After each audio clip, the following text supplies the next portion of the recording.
କିନ୍ତୁ ମୋଟର ବସି ନାହିଁ ପାଇପ୍ जो बोर जो खोला है पाइप भी सेटिंग है नहीं मोटर भी बसी ना आप से ऑफिस को जाकर भी देखी पारे मोटर बसवा ऑफिस आउ पानी स्टॉक है ऑफिस भी आप जाकर देखी पारे से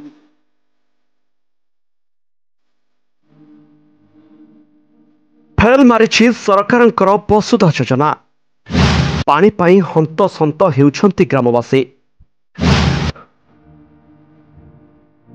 कोरापुट जिला लक्ष्मीपुर ब्लॉक नरसिकाई पदर गाँव में एभली घटना देखा मिली।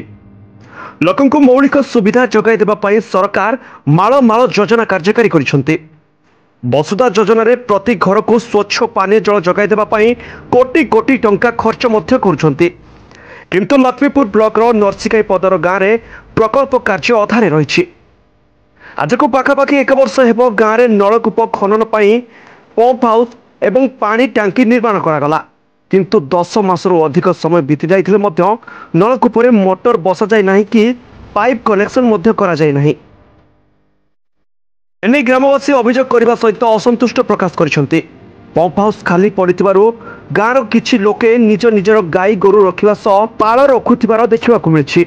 नरसिंगा काईपद गाँ कोरिंगा मारी खणी प्रभावित अंचल। एही अंचल पहाड़ू हजार हजार कोटी टंकार मूल्यवान खनि बाहर को जाउछि किंतु आज पर्यंत लोकों पाखरे ठीक भाव में मौलिक सुविधा पहुंची पारि नाही।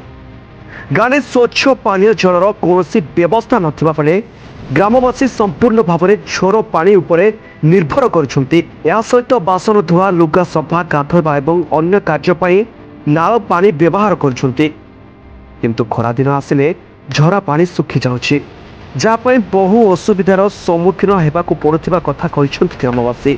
बोर कड़ी कर वर्षा हो गलानी आउ एटा मोटर चालू कर नहीं आउ टांकी पांकी बनाइले हरी चाड़ी देइचंती एटा सब फिटिंग करी करी 6 मास खंडे हो गलानी पानी पानी दबा देब नहीं। प्रकल्प कार्य अधारे अटकी पड़छि किंतु आज पर्यंत कौन विभागीय कार्यकारी तदारख करने को आसुनथिबा नरसिकाई पदर ग्रामवासी माने अभियोग करिसेंती। आज्ञा टिके मु सुनवा पाउतली जे आउ हमर ब्लॉक तरफ बासुदा को हैंडओवर करछंती बासुदा करुची जे एबे ने के अदा कंडिया काम कर देखरु चाडी पळाइची एबे को वर्षे आज को वर्षे हे गेला एबे जाने किछि हेबार नाही।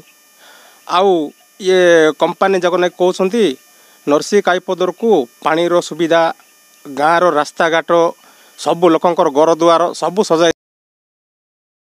कोरापुट जिला लक्ष्मीपुर कलेश्वर तुर्कों रिपोर्ट ओडिशा न्यूज रूम।